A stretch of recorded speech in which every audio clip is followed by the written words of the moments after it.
रात के आसमान में ऊपर देखो, वो हल्की दूधिया बैंड हमारा घर है, द मिल्की वे गैलेक्सी। ये सैकड़ों अरबों सितारों, गैस और धूल का एक विशाल घूमता हुआ शहर है जो सब ग्रेविटी से एक साथ बंधे हुए हैं। हमारा सूरज सिर्फ एक साधारण तारा है जो गैलेक्सी के एनर्जेटिक कोर से दूर एक शांत स्पाइरल आर्म में छिपा हुआ है। पृथ्वी सूरज का चक्कर लगाती है और सूरज मिल्की वे के केंद्र का चक्कर लगाता है। एक गैलेक्टिक ईयर पूरा करने में 230 मिलियन साल लगते हैं। पिछली बार जब हमारा सोलर सिस्टम यहां था तब पृथ्वी पर डायनासोर घूमते थे। हम जो कुछ भी जानते हैं वह वंडर्स के इस घूमते हुए कलेक्शन के अंदर मौजूद है। मिल्की वे को छोड़ने का मतलब है अकल्पनीय दूरियां तय करना, किसी भी तारे से बहुत दूर जिसे हम देख सकते हैं। यह अल्टीमेट जर्नी है, एक चुनौती जो ह्यूमन एक्सप्लोरेशन की लिमिट्स को आगे बढ़ाती है। हमारी गैलेक्सी हमारा पालना और हमारी फ्रंटियर दोनों है।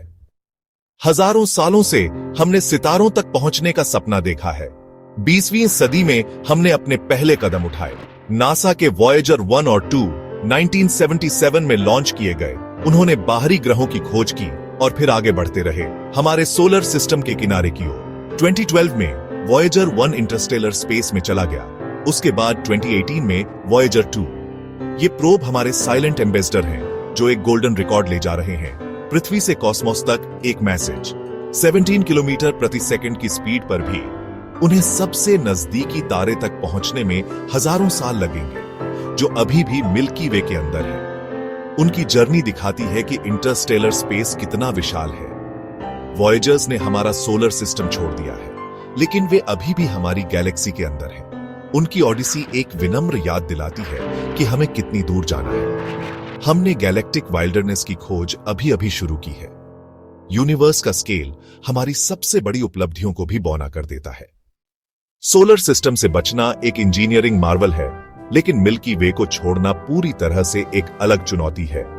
सूरज की ग्रेविटी हमारे सिस्टम पर हावी है, लेकिन गैलेक्सी की कंबाइंड ग्रेविटी कहीं ज्यादा मजबूत है। भागने के लिए एक स्पेसक्राफ्ट को 500 किलोमीटर प्रति सेकंड से अधिक की स्पीड तक पहुंचने की जरूरत होगी। ऐसी टेक्नोलॉजी हमारे पास नहीं है। हमारे सबसे तेज प्रोब इस स्पीड के करीब भी नहीं आ सकते। रिक्वायर्ड एनर्जी एस्ट्रोनॉमिकल है, जिसके लिए प्रोपल्शन में ब्रेक थ्रू की जरूरत है। इंटरस्टेलर स्पेस कॉस्मिक रेज और धूल से भरा है, किसी भी शिप के लिए जानलेवा खतरे। ऐसी जर्नी में बचने के लिए हमें रिवॉल्यूशनरी शील्डिंग और प्रोपल्शन की जरूरत होगी। हमारी मौजूदा क्षमताओं और जरूरतों के बीच का गैप बहुत बड़ा है। गैलेक्टिक एस्केप हमारी पहुंच से बहुत दूर है। हालांकि हमने गैलेक्सी नहीं छोड़ी है, लेकिन यूनिवर्स ने हमें विजिटर्स भेजे हैं। 2017 में एस्ट्रोनॉमर्स ने ओमुआमुआ को देखा, जो हमारे सोलर सिस्टम से गुजरने वाला पहला ज्ञात इंटरस्टेलर ऑब्जेक्ट था। इसके अजीब आकार और रहस्यमयी एक्सेलरेशन ने बहस छेड़ दी, लेकिन इसने साबित कर दिया कि दूसरे सितारों से मटेरियल हम तक पहुंच सकता है। 2019 में डोआई बोरिसोव एक इंटरस्टेलर कॉमेट की खोज की गई, जिसने पुष्टि की कि ये विजिटर्स दुर्लभ नहीं है।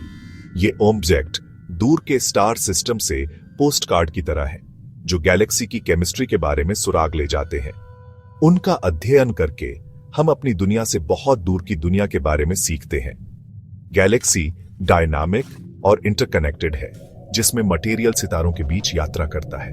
इंटरस्टेलर विजिटर्स हमारी जिज्ञासा को बढ़ावा देते हैं और हमें यूनिवर्स की विशालता की याद दिलाते हैं। वे अज्ञात की एक झलक पेश करते हैं, ठीक हमारे कॉस्मिक बैकयार्ड में। हर एक याद दिलाता है यूनिवर्स वंडर्स से भरा है जो खोजे जाने का इंतजार कर रहे हैं। क्या हम कभी मिल्की वे छोड़ सकते हैं? आज की टेक्नोलॉजी के साथ जवाब नहीं है। स्पीड, एनर्जी और सर्वाइवल की चुनौतियां बहुत बड़ी हैं, लेकिन ह्यूमन हिस्ट्री असंभव को हकीकत में बदलने के बारे में है। भविष्य के breakthrough, fusion rocket, solar cell या यहां तक कि वार्प ड्राइव सब कुछ बदल सकते हैं। गैलेक्सी से बाहर की जर्नी में लाखों साल लगेंगे, जिसके लिए जनरेशन शिप या सस्पेंडेड एनिमेशन की जरूरत होगी। फिलोसॉफिकल सवाल टेक्निकल सवालों जितने ही गहरे हैं।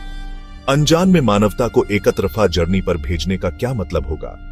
चाहे हम कभी छोड़ें या नहीं, यह हमारी जिज्ञासा है जो हमें आगे बढ़ाती है। मिल्की वे हमारा वर्तमान होराइजन है, जो रहस्यों से भरा है। यूनिवर्स बुला रहा है और हम हमेशा सुनेंगे।